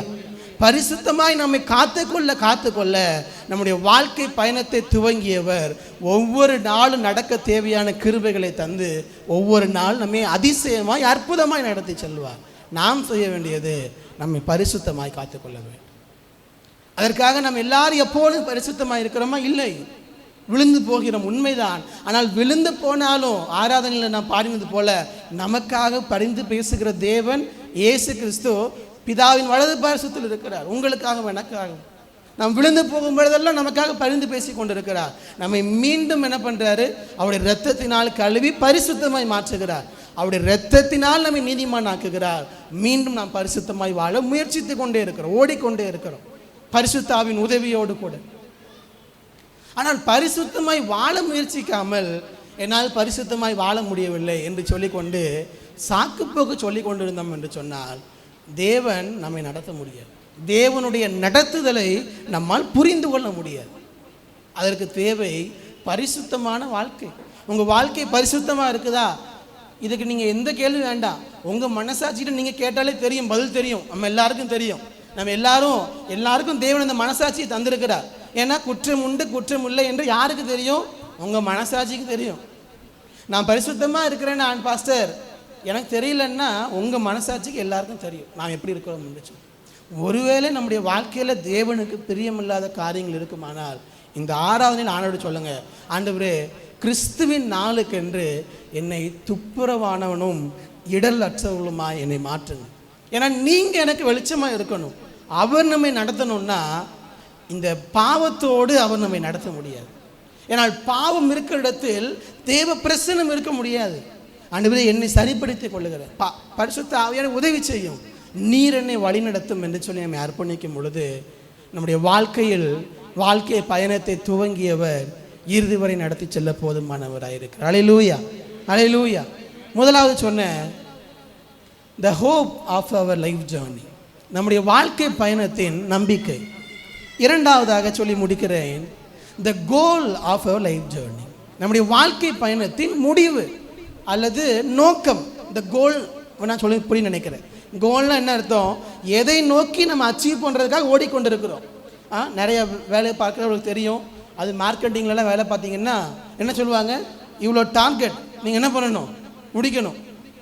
ஒரு நாள் அந்த டார்கெட் என்ன பண்ணவே முடியாது, நம்மளால் முடிக்கவே முடியாது. அப்படி தான் டார்கெட் கொடுப்பாங்க. ஒரு நாளைக்கு 30 பேரை பார்க்க முடியும்னா அவங்க கொடுக்குற டார்கெட் 300 இருக்கும், வாய்ப்பே இருக்காது. அப்படின்னா என்ன அர்த்தம், அந்த டார்கெட்டை முடிக்கணும், அதை நோக்கி ஓட வேண்டும். அதே போல் நம்முடைய கிறிஸ்தவ வாழ்க்கையில் the goal of our life journey, நம்முடைய வாழ்க்கை பயணத்தின் நோக்கம் முடிவு என்னவென்றால், வாசிங்கள் பிலிப்பியர் 1ஆம் அதிகாரம் 20வது வசனத்தை. பிலிப்பியர் 1:20.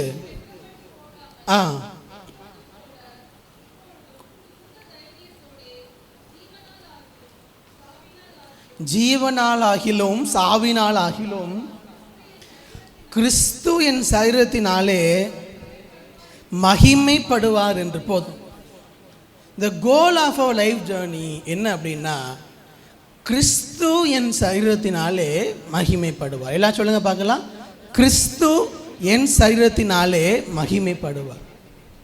இந்த வார்த்தை சொல்லும் போதே அர்த்தம் உங்களுக்கு புரிஞ்சிருக்கும், விளக்கணும் அர்த்தம் அவசியம் இல்லைன்னு நினைக்கிறேன். நம்முடைய வாழ்க்கையினுடைய முடிவு அல்லது டார்கெட் அல்லது கோல் அல்லது நோக்கம் என்ன அப்படின்னா, உங்கள் வாழ்க்கையின் மூலமாக கிறிஸ்து மகிமைப்பட வேண்டும். உங்கள் வாழ்வின் மூலமாக தேவ நாம மகிமைப்பட வேண்டும். அதுதான் மனிதர்களாகிய நம்ம எல்லாருடைய வாழ்க்கை பயணத்தினுடைய முடிவு. At the end of our life உங்கள் வாழ்க்கை தேவனுக்கு மகிமையாக இருந்துச்சா இல்லையா, அதுதான் கேள்வி. நீங்கள் வீடு கட்டினீங்களா, கார் வாங்கினீங்களா, அதெல்லாம் நீங்கள் இருக்கிற வரைக்கும் தான். ஆனால் அவரை போய் பார்க்கும் பொழுது உங்கள் வாழ்க்கை தேவனுக்கு மகிமையான ஒரு வாழ்க்கையாக இருந்துச்சா, அது இல்லைன்னு வச்சுக்கோங்களேன். இந்த உலகத்தில் நாம் எல்லாவற்றையும் செய்தோம், எப்படி டார்கெட்டை அச்சீவ் பண்ணாமல் நீங்கள் என்ன ஓடினாலும் என்ன கிடையாது, சம்பளம் கிடையாது. அப்படி தானே, டார்கெட்டை முடிக்கலைன்னா. அதே தான் அவர் நமக்கு கொடுத்துருக்கிற கோல் ஒன்றே ஒன்று தான், நம்முடைய வாழ்வின் மூலமாக நம்முடைய வாழ்க்கை பயணத்தின் மூலமாக தேவ நாம மகிமைப்படணும். உங்களை பார்த்து கேட்டு பாருங்க, உங்கள் வாழ்க்கை இது வரைக்கும் உங்களுக்கு எத்தனை வயசாக யோசிச்சு பாருங்க. எனக்கு என்னோட வயசை வச்சுக்கிறேன், இத்தனை பிறந்ததுலேருந்து இத்தனை வருஷம் வாழ்ந்துட்டுருக்கிறேன், இந்த 29 வருஷத்தில் என் மூலமாக தேவன் நாம மகிமைப்பட்டிருக்குதா? எஸ்னா டிக் அடிச்சுக்கோங்க, இல்லைன்னா நம்ம வாழ்க்கை பயணம் எங்கேயோ போயிட்டு இருக்குது, தப்பாக போய்கிட்டு இருக்கிறோம். ஒருவேளை ஒரு நாட்களில் தேவ நாம மகிமைக்காக நம்ம வாழாமல் இருந்திருக்கலாம். இப்பொழுது நம்ம தேவ நாம மகிமைக்காக வாழ்ந்துட்டு இருக்கிறோமா? அல்லது ஏதோ ஒரு காலத்தில் அப்படி நாம மகிமைக்காக நிறைய காரியங்களை செஞ்சுருப்போம், இப்போ என்ன செஞ்சிட்ருக்கிறோம்? நீங்கள் முற்காலத்தில் அவருக்காக வாழ்ந்ததும் ஓகே தான், வாழாமல் இருந்தாலும் ஓகே தான், இன்றைக்கு அப்படி நாம மகிமைக்காக வாழ்ந்து கொண்டு இருக்கிறோமா? அதான் கேள்வி. ஏன்னா இன்றைக்கு நாம் தயாராக இல்லைன்னு வச்சுக்கோங்களேன். ஆண்டவர் சொல்கிறாரு, 10 கன்னிகைகள் இருக்கிறாங்க, 5 பேர் தயாராக இருந்தாங்க, மீதி 5 பேர் எப்படி இல்லை, தயாராக இல்லை. மணவாளன் வரமாட்டான்னு சொல்லிட்டு என்ன பண்ணிட்டு இருந்தாங்க, ஜாலியாக இருக்கிற எண்ணெயெல்லாம் காலி பண்ணிவிட்டு தூங்கிட்டு இருக்கிறாங்க. திடீர்னு பார்த்தா எண்ணெய் இல்லை. எண்ணெய் வாங்க போன நேரத்தில் யார் வந்துட்டா, மணவாளன் வந்துட்டா. அதனால் எல்லார் இடத்துலையும் இருந்துச்சு என்ன, ஆனால் இப்போ இருக்குதாங்க தான் கேள்வி. எல்லா இடத்துலையும் அபிஷேகம் இருந்துச்சு, இப்போ வச்சுருக்கிறோம்மா, இப்போ அபிஷேகம் இருக்குதா? பாஸ்டர் நான் ஒரு காலத்தில் எவ்வளவு அபிஷேகமாக ஜெபிப்பேன்னு சொன்னாலே நம்ம புரிஞ்சுக்கணும், இப்போ ஐயாட்ட என்ன இல்லை, அம்மாட்ட என்ன இல்லை. இன்றைக்கு நம்ம கையில் எப்படி இருக்குது, இன்றைக்கு நம்முடைய வாழ்க்கை எப்படி இருக்குது? இன்னைக்கு நம்முடைய வாழ்க்கை எப்படி இருக்குது அதைத்தான் தேவன் பார்க்கிறார். இன்னைக்கு நம்முடைய வாழ்க்கை தேவன் நாம மகிமைக்கென்று வாழுகிறோமா? The goal of our life journey, நம்முடைய வாழ்க்கை பயணத்தினுடைய முடிவு நம்முடைய வாழ்க்கை தேவ நாம மகிமைக்கென்று வாழ வேண்டும். அதில் நமக்கு வரக்கூடிய பல சூழ்நிலைகளை பவுல் அங்கே சொல்லுகிறார். வாசியுங்கள் 15 வசனத்தை வாசிங்க. சிலர் பொறாமையினாலும் விரோதத்தினாலும் சிலர் நல் மனதினாலும் கிறிஸ்துவை பிரசங்கிக்கிறார்கள். 16, 17 சிலரின் கட்டுகளோடு உபத்திரவத்தையும் கூட நினைத்து சுத்த மனதோடு எப்படி அறிவிக்கிறாங்களாம்? விரோதத்தினால் அறிவிக்கிறார்கள். அடுத்து 17 நான் உத்தரவு சொல்ல ஏற்படுத்தப்பட்டவன் என்று அறிந்து சிலர் அன்பினாலே அறிவிக்கிறார்கள். போதும். இது பவுலுக்கு மட்டுமல்ல, நம்ம எல்லாருடைய வாழ்க்கையிலும் இப்படிப்பட்ட நபர்கள் உண்டு. பவுலுக்கு என்னென்னா, அவரை பார்த்து பொறாமையினால் சிலர் செய்கிறாங்க, சிலர் விரோதத்தினால் செய்கிறார்கள், சிலர் அன்பினால் செய்கிறார்கள், சிலர் பகையினால் செய்கிறார்கள். அதே தான் உங்கள் வாழ்க்கையில் உங்களை பார்த்து பொறாமைப்படுறவங்க இருக்கிறாங்களா? இல்லைங்கிறீங்களா? இருக்காங்களா? ஆமேன். இதுக்கு தான் நல்லா வருது போல. ஸோ நம்மளை பார்த்து பொறாமைப்படுறவங்க இருப்பாங்க. நம்முடைய வளர்ச்சி சகித்து கொள்ள முடியாதவர்கள் தான் பொறாமைப்படுகிறவர்கள் இருப்பார்கள். இவங்க எப்படிலாம் இருக்கிறாங்க. நம்முடைய வளர்ச்சி பிடிக்காதவர்கள் இருப்பார்கள், நம்மை பார்த்து பொறாமைப்படுகிறவர்கள். நமக்கு விரோதமாக செயல்படுகிறவர்கள் இருக்கிறார்களா? கண்டிப்பாக இருப்பாங்க. நம்ம பொறாமைப்படுறது ஒரு என்ன, விரோதமாக செயல்படுகிறது அடுத்த பகுதி, நமக்கு விரோதமாக. அதே நேரத்தில் நமக்கு அன்பா நம்மோடு கூட பழகிறவர்களும் இருப்பார்கள், நம்மோடு கூட பகைக்கிறவர்களும் இருப்பார்கள். இப்படி இந்த எல்லா கேட்டகரி பீப்புளும் நம்ம எல்லாருடைய வாழ்க்கையிலும் உண்டு. பவுலுடைய வாழ்க்கையிலும் இருந்தார்கள், நம்முடைய வாழ்க்கையிலும் உண்டு. ஆண்டவர் சொல்லுகிறது, உங்கள் வாழ்க்கையின் மூலமாக தேவனை மகிமைப்படுத்த நினச்சிங்கன்னா சுற்றி இருக்கிற ஜனங்களினால் நீங்கள் என்ன ஆகிடக்கூடாது அப்படின்னா டிஸ்டர்ப் ஆகிடக்கூடாது. பவுல் எதை குறிச்சுமே கவலைப்படல. நீ பொறாமையினால் செய், வஞ்சகத்தினால் செய், அன்புனால் செய், நீ எதனால் செஞ்சாலும் சரி, எனக்கு ஐ டோன்ட் கேர். பல நேரங்களில் சுற்றி உள்ள ஜனங்களுடைய வார்த்தைகளும் அவங்களுடைய நடக்கைகளும் நம் மீது அவங்க பொறாமைப்படுறதும் விரோதமாக இருக்கிறதும் பகைக்கிறதும் நம்மை மிகவும் பாதிப்புக்குள்ளாக்குகிறது. அதிலே நம்ம உட்கார்ந்து விடுகிறோம். அதனாலே நம்ம ஒன்றும் செய்ய வேண்டாம், நம்ம அமைதியாக இருந்தால் போதும், எதுக்கு தேவையில்லாமல் இல்லை. தேவன் நாம மகிமைக்காக நீங்கள் ஓடிட்டே இருங்க. பவுல் தான் சொல்கிறாரு, அவங்க எப்படினாலும் பண்ணிட்டு போகணும், எனக்கு அதை பற்றி கவலை இல்லை, நான் தேவன் நாம மகிமைக்காக ஓடிக்கிட்டே இருக்கேன். தாவீதுடைய வாழ்க்கையில் பார்க்குறோம், மிகவும் அன்பாக அவன் கூட இருந்தது யார்? தாவீதோடு கூட என்ன யோசிக்கிறீங்க எல்லாரும்? ரொம்ப க்ளோஸாக தாவீதுக்கு தன் ஆத்மாவை போல சிநேகித்தவர் யார்? யோனத்தான். அவ்வளோ அன்பான நபர்களையும் ஆண்டவர் யாருக்கு கொடுத்துருந்தாரு? தாவீது கொடுத்துருந்தார். தன் தகப்பனை விட, தகப்பன் சொல்கிறதை விட அவன் என்ன பண்ணான்னா தாவீதுக்காக நின்றான். அவ்வளவு நல்ல நண்பர்களை கொடுத்துருந்தார். அதே நேரத்தில் அதே 1 சாமுவேல் 18ஆம் அதிகாரத்திலேயே வாசிக்கும் போது சவுல் கொன்றது 1000, தாவீது கொன்றது 10000 பாடின உடனே அவ்வளோ அன்பான நண்பனே கொடுத்துருந்தார் ஆண்டவர். அதே நேரத்தில் அவன் மேலே பொறாமைப்படுற ராஜாவையும் கொடுத்துருந்தார். அவன் மேலே பொறாமைப்படுகிறார். அவனை தூஷிக்கிற நபர்களே ஆண்டவர் தந்திருந்தார். சீமை தாவீது பயந்து போகும்பொழுது, பள்ளத்தாக்கின் வழியாக மலையின் வழியாக போகும்பொழுது தாவீதை பார்த்து தூஷிக்கிற சீமையை ஆண்டவர் கொடுத்திருந்தார். தாவீதுக்கு விரோதமாக செயல்படுகிறவர்களே ஆண்டவர் கொடுத்திருந்தார். யார் விரோதமாக செயல்பட்டா? தன்னுடைய சொந்த குமாரன், தன்னுடைய மூத்த குமாரனாகி அப்சலோம் ராஜாவுக்கு அப்பாவுக்கு விரோதமாக ராஜ்யத்தை எடுத்துக்கொள்ள முயற்சிக்கிறான். பாருங்க, அன்பான நபர்களும் இருந்தாங்க, பொறாமைப்படுறவங்க இருந்தாங்க, விரோதமாக செயல்படுறவங்க இருந்தாங்க, தூஷிக்கிறவங்க இருந்தாங்க, இவங்க எல்லாரும் இருந்தாங்க. அதுக்காக தாவீது எதுவுமே வேண்டான்னு ஓரமாக உட்காந்துருந்தாரா? இல்லை. எல்லாரும் இருந்தாலும் சரி, நான் தேவனுக்காக ஓடுறது என்ன பண்ணிகிட்டே இருப்பேன், ஓடிக்கொண்டே இருப்பேன். இது எதுவும், அதாவது மனிதர்களுடைய எந்த வார்த்தையும் எந்த காரியமோ தேவனுக்காக நான் வாழுகிற வாழ்க்கையை தடை செய்யவே செய்யாது. நான் தேவன் நாம மகிமைக்கென்று ஓடிக்கொண்டே இருப்பேன். At the end of the day இவங்க யாரும் வந்து நிற்க போகிறது இல்லை. நான் தேவன் நாம மகிமைக்காக வாழ்ந்தேன். நான் என்னுடைய வாழ்க்கை பயணத்தில் நம்பிக்கையாக அவர் என்னோடு கூட வந்தார். ஆனால் வாழ்க்கை பயணத்தின் முடிவை நான் பெற்றுக்கொண்டேனா இல்லையாங்கிறது நம்ம கையில் தான் இருக்குது.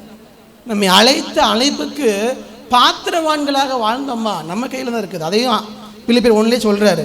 1:27 வசனத்தை கடைசி பகுதியை வாசிங்க. 1:27 கடைசி பகுதி. எவ்விதத்திலும் அதான் நீங்கள் கிறிஸ்துவின் சுவிசேஷத்திற்கு பாத்திரராக மாத்திரம் நடந்து கொள்ளுங்கள். உங்களுடைய வாழ்க்கை தேவ நாம மகிமைக்காக அவருக்கு பாத்திரமாக இருக்கணும். ஒரு நாளோ அவருக்கு பிரியமில்லாத பாத்திரமாக நம்முடைய வாழ்க்கை போய்விடக்கூடாது. நம்ம வாழ்க்கை முழுவதும் அவருடைய நாம மகிமைக்காகத்தான் நம்ம இருக்கணுமே ஒழிய அவருக்கு பாத்திரமானாக இல்லாமல், அதாவது பாத்திரவானாக இருக்கிறதுனா பி அன் எக்ஸாம்பிள் ஆண்டவருக்காக, அது இல்லாமல் அவருடைய நாம மகிமைக்காக வாழாமல் அவருடைய நாம கனவீனத்துக்காக நாம் வாழ்ந்து விடக்கூடாது. ஆண்டவரிடம் கேட்க வேண்டியது, ஆண்டவருடைய வாழ்க்கை பயணம் முழுவதும் நீர் என்னோடு கூட வருகிறேன், நீர் என்னோடு கூட வருகிறேன் என்கிற நம்பிக்கை நாங்கள் தந்திருக்கிறீர். ஆனால் என்னுடைய வாழ்க்கை பயணம் முழுவதும் உமக்கென்று உம்முடைய நாம மகிமைக்கென்று வாழ்வதற்கு எனக்கு கிருபை தருவீரார். நாம் மற்றவர்களுக்கு பிரயோஜனம் உள்ள ஒரு வாழ்க்கை. பவுல் சொல்கிறாரு, நம்ம எல்லாருக்கும் தெரிந்த வசனம் 21 வசனத்தை வாசிங்க. கிறிஸ்து எனக்கு ஜீவன், சாவு எனக்கு ஆதாயம். இந்த வசனத்தை சாதாரணம் சொல்லிடுறோம். இந்த வசனத்தை நம்மளால் சொல்ல முடியுமா? என்னால் சொல்கிறது கொஞ்சம் கஷ்டமாக தான் இருக்குது எனக்கு. அந்த வசனத்தினுடைய அர்த்தத்தை யோசிச்சு பாருங்க. கிறிஸ்து எனக்கு ஜீவன், சாவு எனக்கு என்னதான்? அப்படின்னா என்ன அர்த்தம்? இன்னைக்கு சாகிறது கூட, இப்போ சாகிறது கூட நான் ரொம்ப ரெடியாக இருக்கிறேன்னு சொல்கிறார். யாரெல்லாம் ரெடியாக இருக்கிறீங்க? பவுல் அவ்வளோ இதான் சொல்கிறாரு, இப்போ சாகிறதுக்கு நான் ரெடி. ஏன்னா சாகிறது எனக்கு என்னது? லாபம். நம்ம தான் சொல்லுவோம், ஆண்டவரே இந்த உலகத்தில் வாழ்கிறத விட எளியா ஜெபத்தை செய்திருப்போம், என்னை எடுத்துக்கோங்கன்னு. அந்த ஜெபம்ல இது சந்தோஷமா இங்கே இருக்கிறத விட நான் இல்லாமல் போனேன்னா ரொம்ப சந்தோஷம், ஆண்டவரோடு இருக்க போகிறேன். அப்போ எப்போ நம்ம அந்த ஜெபத்தை செய்ய முடியும்னா, உங்கள் வாழ்க்கை மூலமாக தேவனை மகிமைப்படுத்திட்டு இருக்க ஒருத்தங்களுக்கு இந்த வார்த்தை ஈஸியாக வந்துடும். கிறிஸ்து எனக்கு ஜீவன், நான் வாழ்ந்தால் அது யாருக்காக தான்? கிறிஸ்துவுக்காக. நான் மரித்தால் அது எனக்கு லாபம், ஏன்னா நான் அவரோடு கூட இருக்க. அதுதான் அவருடைய நாம மகிமைக்கென்று வாழுகிற ஒருவருடைய வாயிலிருந்து வருகிற வார்த்தை. என்னுடைய ஆசை விருப்பம்லாம் நம்ம சபையில் இருக்கிற ஒவ்வொருவரும் அதை சொல்லணும். நான் வாழ்ந்தால் கிறிஸ்துவுக்காக, மரித்தால் சந்தோஷம், அவர் கூட இருக்க போகிறார். இதை யார் சொல்ல முடியும்னா, வாழ்கிற வாழ்க்கை ஒவ்வொரு நாளும் அவர் நாம மகிமைக்கென்று வாழும் பொழுது தான், அவர் அழைத்த அழைப்புக்கு பாத்திரவான்களாக நடந்து கொள்ளும் பொழுது தான் இந்த வார்த்தையை சொல்ல முடியும். பவுல் சொல்கிறாரு, நான் இந்த உலகத்தில் இருந்தேன்னா உங்கள் எல்லாருக்கும் சந்தோஷம், ஏன்னா உங்களுக்கு பிரயோஜனமாக நான் வாழுகிறேன். நம்ம சொல்ல முடியுமா? நான் வாழுகிறது தேவ ராஜ்யத்துக்கு பிரயோஜனமாக நான் வாழ்ந்து கொண்டு இருக்கிறேன். மத்தியில் சொல்கிறார் இல்லையா, உங்கள் நற்கிரியைகளை எல்லாரும் கண்டு என்ன பண்ணுமா, தேவனை மகிமைப்படுத்த வேண்டுமா நம்முடைய வாழ்க்கையின் மூலமாக. எல்லாவற்றுக்கும் மேலே சிம்பிளாக ஒன்று தான், நீங்கள் வாழுகிற வாழ்க்கை தேவன் நாம மகிமைக்காக இருக்குது. அதுதான் எல்லாத்துக்குமே சுற்றி கடைசி அங்கே தான் வந்து நிற்குது. உங்கள் வாழ்க்கையின் மூலமாக அவங்க எவ்வளோ நல்லவங்களாக இருக்காங்க, எவ்வளோ அன்பு உள்ளவங்களாக இருக்காங்க, எவ்வளோ கரிசனை உள்ளவர்களாக இருக்கிறாங்க, எவ்வளோ நல்ல காரியங்களை செய்கிறாங்க அப்படின்னு சொல்லி ஆண்டவருடைய நாம மகிமைப்படுதா? இல்லை இவங்க கிறிஸ்டியன்ஸ்ன்னு சொல்கிறாங்க, ஆனால் உலகத்தை இல்லாததெல்லாம் என்ன பண்ணுறாங்க? அந்த வார்த்தையை கேட்குறோமா? கேட்டோம்னா நம்மளால் ஆண்டவருக்கு லாபம் இல்லாட்டாலும் அட்லீஸ்ட் நஷ்டம் இல்லாமலையாவது நம்ம வாழணும். இன்றைக்கி பேப்பரை எடுத்து பார்த்தோம்னா பாதி கொலை குற்றத்தினுடைய பேர் என்ன தான் இருக்குது? டேனியல், டேவிட், இதுதான் இருக்குது. சேவியர். ஒரு காலத்தில் கிறிஸ்தவர்கள் என்றாலே எல்லாரும் ரொம்ப நல்லவர்களாக நினச்சாங்க. இன்னைக்கு கிறிஸ்தவனாலே வீடு கொடுக்க மாட்டேங்கிறாங்க, அப்படி தானே? வாடகை வீட்டில் இருக்கவங்க தெரியும். ஒன்று நம்ம போடுற சவுண்டு அதனால கொடுக்க மாட்டாங்க ஒன்று, இன்னொன்று கிறிஸ்தவனால நல்லவங்களாக இருக்க மாட்டாங்கன்னு நினச்சிடுறாங்க. அப்போது எந்த அளவுக்கு தேவ நாமம் கிறிஸ்தவர்களாகிய நம்மால் தூஷிக்கப்பட்டிருக்கு. இந்த காலனி இடத்துல பந்திக்கு ஆயத்தப்படுகிற நம்ம எல்லாரும் ஆண்டவர் சொல்லுவோம், ஆண்டவரே என்னை அழைத்தவர் நீர், துவங்கியவர் நீர், முடிவு பரிந்தும் நடத்தி செல்லுகிறீர், அந்த நம்பிக்கைக்காக நன்றி. ஆனால் இந்த வாழ்க்கை பயணத்தின் முடிவு நான் ஒவ்வொரு நாளும் உங்கள் நாம மகிமைக்காக ஜீவிக்கணும். இன்றைக்கு நான் உங்களை பார்த்தாலோ கிறிஸ்து எனக்கு ஜீவன், சாவு எனக்கு ஆதாயம், நான் உங்கள் நாம மகிமைக்காக வாழ்ந்துட்டேன், சந்தோஷமாக உங்ககிட்ட வரேன். ஆண்டவர் நம்மளை பார்த்து சொல்லணும், உண்மை முத்தமுள்ள ஊழியக்காரனே எஜமானுடைய சந்தோஷத்தில் பிரவேசி. அந்த வார்த்தையை கேட்கணும். அதுதான் தேவன் நாம மகிமைக்கென்று வாழுகிற வாழ்க்கை. அதற்கென்று நம்மை அர்ப்பணிப்போம். இந்த மாதம் முழுவதும் அவரே நமக்கு வெளிச்சமாக இருந்து நம்மை வழி நடத்த போதுமானவராக இருக்கிறார். எல்லா இடங்களில் கண்களை மூடி, எல்லா இடங்களில் கண்களை மூடி ஆண்டவரை நோக்கி பார்த்து, ஆண்டவரே, நான் வாழுகிற இந்த வாழ்க்கை பயணத்தில் நற்கிரியை தொடங்கினவர் அதை முடிவு பரியந்தும் நடத்தி செல்ல போதுமானவர். உங்களுடைய வாழ்க்கையில் நீங்கள் எந்த சூழ்நிலையில் இருந்தாலும் சரி, ஆண்டவரே இதுக்கப்புறம் இந்த சூழ்நிலைகள் எப்படி போகும் என்று நீங்கள் நினைத்து கொள்ளலாம். ஒன்றை மறந்து விடாதீர்கள், நற்கிரியையை தொடங்கினவர் அவர், உங்களுடைய வாழ்க்கை பயணத்தை தொடங்கியவர் அவர், முடிவு பரியந்தும் நடத்தி செல்ல போதுமானவராக இருக்கிறார். எங்கோ இருந்த நம்மை அவருடைய கிருபையினால் நம்மை தெரிந்து கொண்டாரு, ரட்சித்தாரு, நமக்காக இரத்தத்தை சிந்தி நம்மை மீட்டு கொண்டாரு. இவ்வளவு செய்த தேவன் முடிவு பரிந்தும் நம்மை நடத்தாமல் விட்டு விடுவாரா? இல்லை, நம்மை நடத்த போதுமானவராக இருக்கிறார். எங்களுடைய வாழ்க்கையில் நற்கிரியைகளை துவங்கின தேவன் முடிவு பரிந்தும் நடத்த போதுமானவர் என்ற வார்த்தைக்காக, நம்பிக்கைக்காக நமக்கு நாங்கள் நன்றி செலுத்துகிறோம். ஒவ்வொரு நாளும் உம்முடைய நாம மகிமைக்கென்று ஜீவிக்க பரிசுத்த ஆவியானவர் எங்கள் ஒவ்வொருவருக்கும் கிருபை தருவீராக. கர்த்தருடைய நாளிலே துப்புரவானவர்களும் இடரற்றவர்களுமாய் காணப்பட அப்பா எங்களை ஒரு விசையாக பரிசுத்தப்படுத்தி எங்களை ஏற்றுக்கொள்வீராக. எங்களுடைய பாவங்களை எல்லாம் மன்னித்து ஆண்டவரே, எங்களுடைய அக்கிரமங்களை எல்லாம் குணமாக்கி ஆண்டவரே, உங்களுடைய இரத்தத்தினால் எங்களை கழுவுங்க. ஆண்டவரே, நீர் கழுவியதற்காக மக்கள் நாங்கள் நன்றி செலுத்துகிறோம். அப்பா, தொடர்ந்து இந்த அக்டோபர் மாதம் முழுவதும் உமக்கு முன்பதாக பரிசுத்தமாய் ஜீவிக்க எங்களுக்கு கிருபை தாரும். உங்களுடைய இரத்தத்திற்குள்ளாக எங்களை மூடி மறைத்துக் கொள்வீராக. உங்கள் நாமத்தில் நாங்கள் எல்லாரையும் அர்ப்பணித்து ஜெபிக்கிறோம். இயேசு கிறிஸ்துவின் நாமத்தில் ஜெபிக்கிறோம் நல்ல பிதாவே, ஆமென். நாம் எல்லாரும் சேர்ந்து சொல்லுவோமா? என் ஆத்துமாவே கர்த்தரை ஸ்தோத்திரி, பரிசுத்த நாமத்தை ஸ்தோத்திரி. என் ஆத்துமாவே கர்த்தரை ஸ்தோத்திரி, கர்த்தர் செய்த சகல உபகாரங்களையும் மறவாதே. ஆமென், ஆமென். நம்முடைய கர்த்தராகிய இயேசு கிறிஸ்துவின் கிருபையும் பிதாவாகிய தேவனுடைய அன்பும் பரிசுத்த ஆவியானவருடைய அந்யோன்யமும் ஐக்கியமும் சந்தோஷமும் சமாதானமும் நம் அனைவரோடும் சகல பரிசுத்தவான்களோடும் கூட அவருடைய வருகை நாட்பரியந்தம் என்றென்றும் தங்கியிருப்பதாக.